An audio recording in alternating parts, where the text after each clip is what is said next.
अरे जो मर्डर करता है उसको इन लोग नहीं पकड़ते हैं। क्यों? सिर्फ उनका कार्यकर्ता। अरे इनके कार्यकर्ता अभी जान भी ले ले तो पुलिस कुछ नाही करेल। पैसेच खायचे म्हटल्यावर लोकांना किडेही खावे लागतात।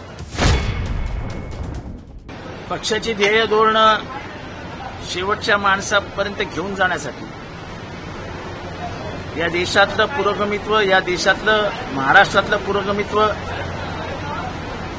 आणि या देशात संविधानाविरुद्ध घेतली जाणारी भूमिका याच्याविरुद्ध ठामपणाने उभं राहण्यासाठी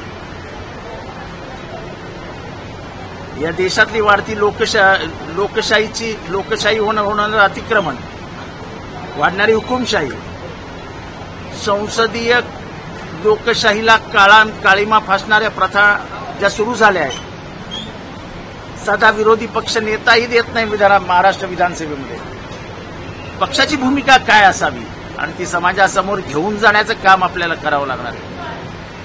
इथला बोकाळलेला भ्रष्टाचार, महिलांचा अत्याचार,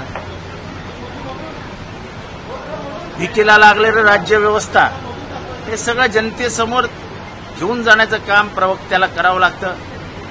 माननीय पवार साहेबांनी, सुप्रियाताईंनी अत्यंत विश्वासाने ही जबाबदारी माझ्यावर दिली आहे। मला वाटतं 30-35 वर्ष ऑफिशियल नाही पण अनऑफिशियली मी ही जबाबदारी पार पाडतच होतो। आता मात्र साहेबांनी शिक्का मारून अधिकृत केली आहे।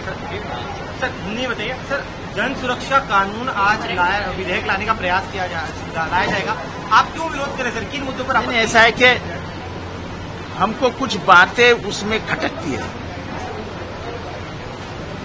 जैसे लेफ्ट, ये कोई माने या ना माने पर लेफ्ट नाम की एक आइडियोलॉजी इस भारत में है। जैसे राइट नाम की एक आइडियोलॉजी है वैसे लेफ्ट नाम की एक आइडियोलॉजी है। लेफ्ट सेंटर की एक सेंटर ऑफ द लेफ्ट की एक आइडियोलॉजी है। ये आइडियोलॉजीज काम करती है, भले ही अपना उनसे नहीं जमता हो, हमारे विचार तुमसे दूर हो, हम राइट विचार से दूर है, लेकिन अपने अपने विचार है, अपने अपने ख्याल है, उसको आगे लेके जाने की कोशिश लोग करते हैं।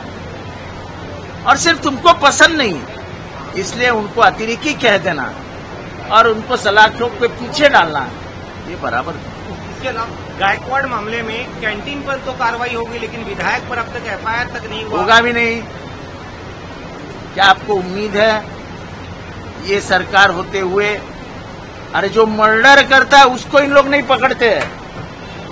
क्यों? सिर्फ उनका कार्यकर्ता है। अरे इनके कार्यकर्ता अभी जान भी ले ले तो पुलिस कुछ नहीं करेगी। आप क्या मांग रहे हैं सर? क्योंकि जो डरे हुए ऐसा है सर, विपक्ष और पक्ष दोनों ने इसका खंडन किया है लेकिन एक्शन होते हुए दिख नहीं रहे। सीएम ने क्या करें हम? चेयरमैन अभी जब लोग ये बोलते हैं कि मीरा भाईंदर में हमने कुछ नहीं किया, सरकार ने, पुलिस ने पकड़ लिया। अरे पुलिस क्या अपने आप कार्रवाई करती है? तो फिर सस्पेंड क्यों नहीं किया?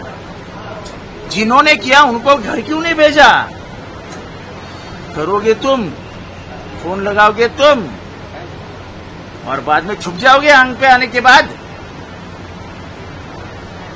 ये समझता नहीं क्या हमारे जैसे लोग जो 35-35, 40-40 साल सत्ता की गलियारों में रहे हैं, उनको समझता नहीं है क्या चालू है। सर इसके अलावा संजय राउत ने कहा है कि इंडिया ब्लॉक की जरूरत बीएमसी चुनाव के लिए नहीं है, जनता चाहती कि हम और एमएनए साथ में, मतलब आप और कांग्रेस की कोई जगह नहीं है। तो ऐसे संजय राउत बोलेंगे, हम भी बोलेंगे, आखिर में वरिष्ठ स्तर पे कुछ न कुछ बैठक होगी। मेरी उम्मीद है, मुझे लगता है कि ये गुरूर हम लड़ेंगे। मैं आज भी सभी को कहता हूं, दुश्मन बहुत बड़ा है, हमारा बैर उससे है वैचारिक।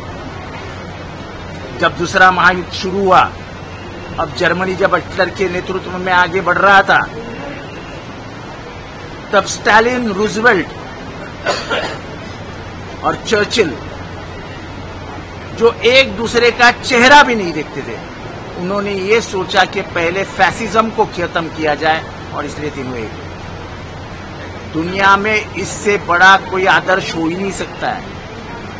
तो राउत साहब कहेंगे, कहते रहेंगे। ओवर कॉन्फिडेंस में यूबीटी मैं ये नहीं बोलूंगा, लेकिन साथ साथ अगर चलेंगे तो फायदा होगा।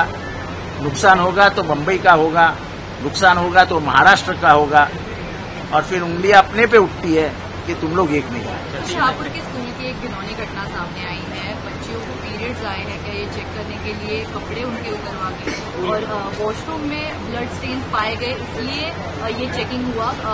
सरकार की तरफ से क्या 150 लड़कियों का चेकिंग किया गया। अरे क्या बोलेंगे, मुझे एक लड़की है,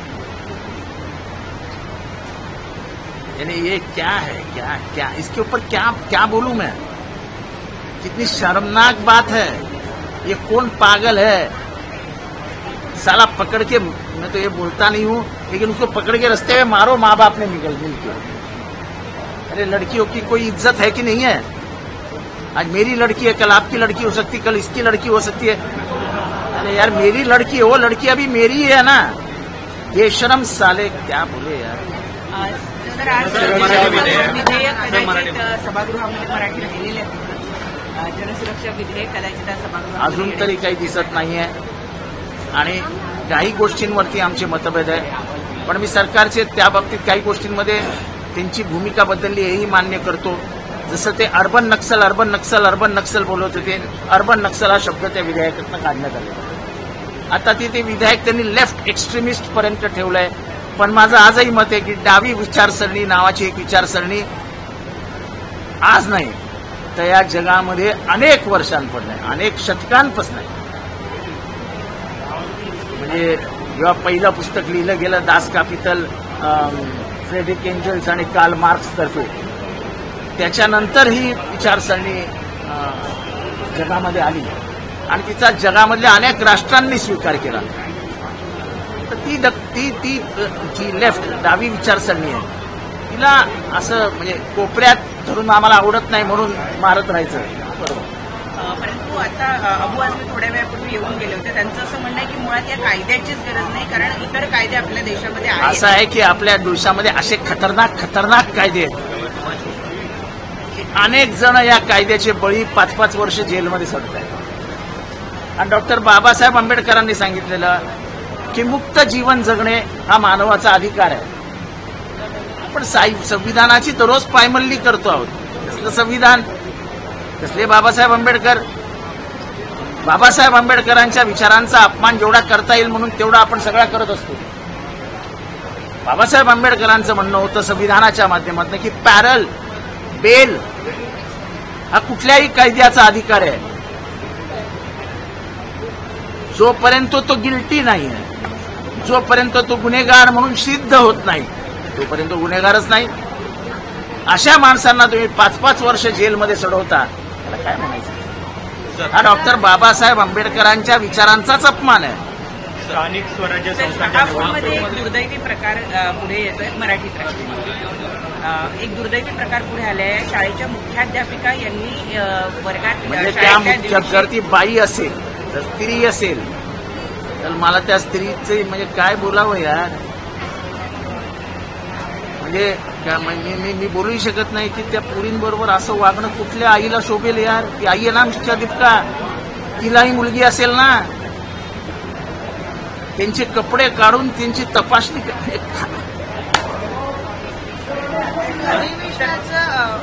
आठवडा आहे आणि दुसरा दिवस आहे, या दिवसाच्या दुसऱ्या आठवड्यापर्यंत काय निर्णय धाराशिव मधल्या काल एका शाळेमध्ये आधी शालेय पोषण आहारमध्ये जो बार दिला जातो, म्हणजे एक प्रकारची चिक्की दिली जाते, त्याच्यामध्ये अळी आढळली होती। त्यानंतर इतर शाळांची तपासणी केली तर 5 शाळांमध्ये चिक्कीमध्ये अशा पद्धतीच्या अळ्या आढळल्या। अहो तुमच्या चिक्क्या देताना त्याच्यात होणाऱ्या भ्रष्टाचारामध्ये तुम्हाला उंदीर सापडतील, उंदराच्या लेंड्या सापडतील, तुम्हाला झुरळ सापडतील, त्याच्यात तुम्हाला किडे सापडतील। पैसेच खायचे म्हटल्यावर लोकांना किडेही खावे लागतात। काय सिंदूर नाव दिलंय सर, कर्नाक पुलाला सिंदूर नाव दिलंय, एकीकडे पहलगाम मधील आतंकवादी आहेत त्यांना पकडलं नाही, मात्र कुठेतरी गव्हर्नमेंट त्यांचं प्रोपोगंडा सेट करते का सिंदूरच्या नावाने? कुठेतरी त्यांचं असं आहे की आतापर्यंतचा माझा अनुभव असा आहे की कुठलीही अतिरेकी घटना घडली की त्याच्यातनं राजकीय फायदा कसा घ्यायचा ह्याच्या मागे लागलेलो असतो. म्हणजे खास करून हे सरकार, सत्ताधारी सरकार जे आहे ते त्याच्या मागेच लागलेलं असतं. मेले किती, गेले किती, ते आले कसे, चर्चा करायची नाही. ते आहेत कुठे, चर्चा करायची नाही. पण मात्र मतं मिळवण्यासाठी आम्ही त्यांचा प्रोपगंडा करतो. हे तुमचं अपयश आहे, तुमच्या इंटेलिजन्सचं अपयश होतं. त्याच्यावर चर्चा नाही करायची. त्याच्यावर चर्चा केली तर तुम्ही देशविरोधी आहात, तुम्ही देशद्रोही आहात. प्रश्न नाही विचारायचे, प्रश्न विचारले तर तुम्ही देशद्रोही आहात. सर, बार अँड रेस्टॉरंटमध्ये जे 5%वरून 10% वॅट केलंय, उत्पादन शुल्कात वाढ केली, सगळे महाराष्ट्रभरामध्ये आंदोलन करतात बार रेस्टॉरंट, काय सांगा? मी तर काय बारमध्ये जात नाही, दारू पित नाही, त्यामुळे याच्यावर काय 5% वाढले का 10% वाढले मला माहीत नाही. मी आता माझ्या मित्रांना थोड्या वेळाने फोन करून विचारतो काय झालंय का. संजय राऊतांनी स्थानिक स्वराज्य संस्थांच्या निवडणुकीच्या दृष्टीने स्टेटमेंट केलंय की जनतेचा दबाव आहे, 2 ठाकरे बंधूंनी एकत्र लढावं. महाविकास आघाडी यामध्ये मी नाही. एक गोष्ट सांगतो, मतमतांतर असू शकतात. काही विषयांवरती माझे त्यांचे मतभेद होतील, असतील, होते. पण जेव्हा 2 घरं एकत्र येत आहेत, 2 रस्त्यावर चालणारे 2 भाऊ एकत्र येत आहेत, माझे त्यांचे संबंध काही घरचे नाही आहेत. मी त्यांच्याकडे कधी पोहे खायला गेलेलो नाही आहे. मी एवढा मोठा आहे माणूसही नाही की त्यांच्याशी जाऊन राजकीय चर्चा करीन. पण जर दोघं भाऊ एकत्र असतील तर माझ्यासारख्या माणुसकी धर्म पाळणाऱ्या माणसाला नक्कीच, कुटुंबवत्सल माणसाला नक्कीच आनंद होईल. आनंद असला आघाडी, महाविकास आघाडी म्हणून मग एकत्र मी राजकीय बोलत नाही आहे. मी कुटुंबवत्सल माणूस आहे. 2 रस्त्यावर चालणारे 2 भाऊ एकाच रस्त्यावर चालणार असतील हातात हात धरून तर त्याचं स्वागत केलं पाहिजे. मुख्यमंत्री देवेंद्र फडणवीसांनी एक महत्वाचं वक्तव्य केलं आहे की खरी शिवसेना ही शिंदेची आहे आणि खरी राष्ट्रवादी अजित पवारांची आहे. राहुल नार्वेकरांनी दिलेला निर्णय योग्य आहे म्हणून. मला वाटतं देवेंद्र फडणवीसजी हे निष्णात वकील आहेत. त्यांचं वकिली ज्ञान चांगलं आहे. सुप्रीम कोर्टाने याचिकेमध्ये राष्ट्रवादी काँग्रेस पक्ष जो अजित पवारांनी काढलाय त्याला एक खाली लिहायला सांगितलेलं आहे की द मॅटर इज सबज्युडाइज्ड. म्हणजे सदरचं प्रकरण हे न्याय प्रविष्ट आहे. त्यामुळे त्यांच्या पहिल्या सगळ्या जाहिरातीत, त्यांच्या पक्षाच्या जाहिरातीत, त्यांच्या निवडणुकीच्या साहित्यामध्ये त्यांना लिहावंच लागतं की प्रकरण न्याय प्रविष्ट आहे. अंतिम निर्णय येईपर्यंत ते जे काय आहे, त्यामुळे प्रकरण न्याय प्रविष्ट असताना मुख्यमंत्री देवेंद्र फडणवीसजींनी असं बोलणं म्हणजे आपण सर्वोच्च न्यायालयाच्या वरती जातो आहोत का, हा प्रश्न निर्माण होतो. काल एकनाथ शिंदे अचानक दिल्ली दौऱ्यावर गेले, सारं काही आढळून नाही वाटतं. मला ते दिल्लीत कुठे राहतात, काय करतात मला काय माहिती. तेव्हा हा प्रश्न मला काय विचार.